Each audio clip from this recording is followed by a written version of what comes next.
How's it going, guys? Today I'm bed knocking some bean ground and then I'm gonna plant it. So this field right here is one of my dad's, and his other bean field is farther over to the west, but he did that one. So I'm just gotta bed knock this one here, and then I'm gonna take the bed knocker and gonna unhook it at the stack yard over there, because my uncle will have to bed knock and plant his 15 acres he's got down south that is gravity irrigated. So there's no point in running this bed knocker back up to the shop. And then when I get done with that, the planter is also sitting over at the stack yard. My uncle unhooked it there last night because he planted his sprinkler ground, or I guess it's mainly under a pivot down south. But yeah, and so yeah, I'm gonna hook up to the planter, plant both these fields, and Dad wants it all done tonight so that he can go to bed tonight knowing that everything is planted of his. So yeah, and we're doing it all with the same tractor because we don't have any other tractors that are set up. Their wheels aren't at this spacing.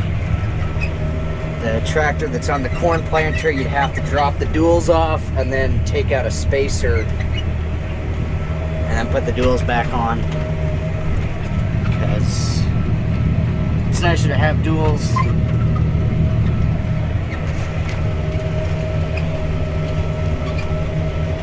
Just helps keep your tires from getting all worn out. Alright, I'm over halfway done. Moving along pretty quick. It's only like 10 acres.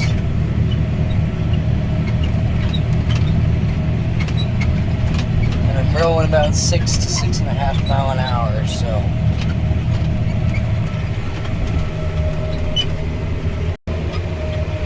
Alright, I'm on my last pass here with the bed knocker, and then go unhook it, hook up the planter, get some seed in it, and start planting. Alright, got the planter hooked up, and now I'm planting the first field my dad bed knocked earlier. So it's about 10 to 12 acres. It's these two fields, ditches right here, so that's a field and this is a field. But instead of splitting it that way, it's split right here, and then that side's corn and this side's beans. So yeah, pretty slow, 3 miles an hour. Nothing super exciting. Alright, just got done here. It took a little bit longer than usual because we decided to plant the ends of the field, but the way that I did it on my field, and we did it with our sugar beets earlier this spring, was you plant the field and then you make your pass around the outside. Or I guess with my beans we did that pass around the outside first. But with this, we just decided to kind of do it like we bed or corrugate, where you go up your pass and then you go over, you skip the one you're gonna go back on, but go to the next one, pull out a section, then back over, do this pass, so when you come back to this end, then you drive into what you've planted.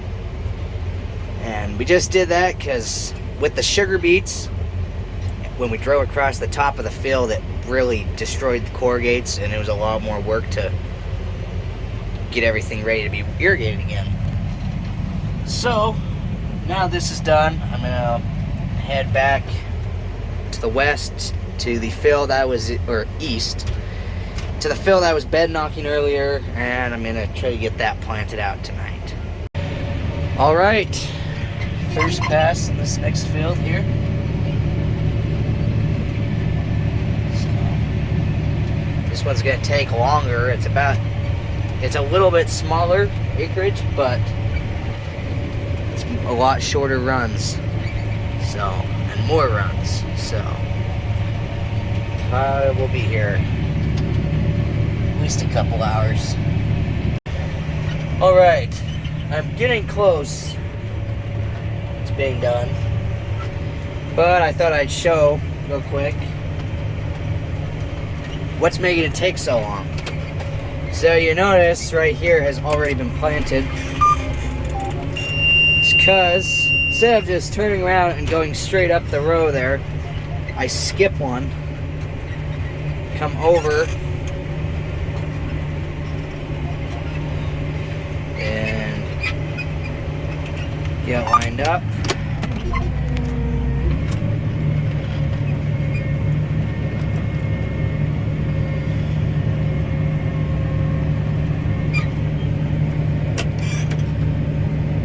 If I can line up on the first try, then that works pretty good. Sometimes I have to hit it again, but that time it worked. So then I plant this section. And lift up.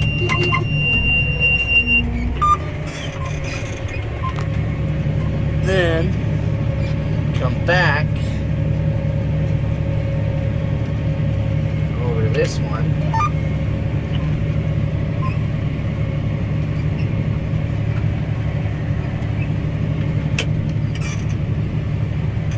and I am lined up, so I'm gonna take off. Now, with all the time it took me to do that, which it wasn't a ton of time, but I could have been closer to the top, a lot closer to the top at this point. So, I don't know. It works. It's just not very quick. This is our first year we're really trying to plant the ends, get the whole field planted, instead of just pulling up to the ditch and then turning around. So, it's new, but I don't know. It works. All right. Here's my last little bit. Beans for the night. And after this, all of my dad's crops are in for the year. It's this last little dab.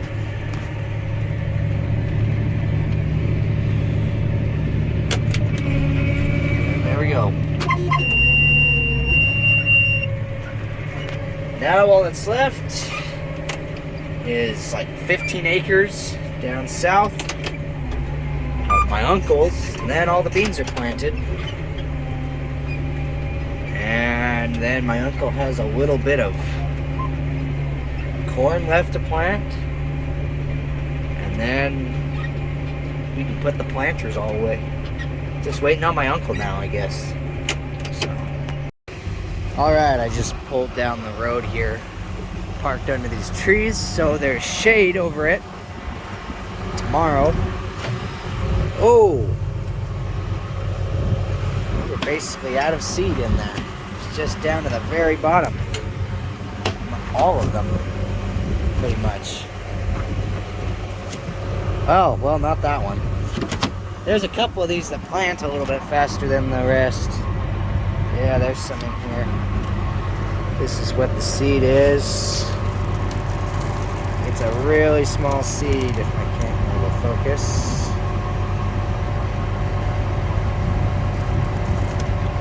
I don't know, you kind of can see. Really small seed. These were almost in.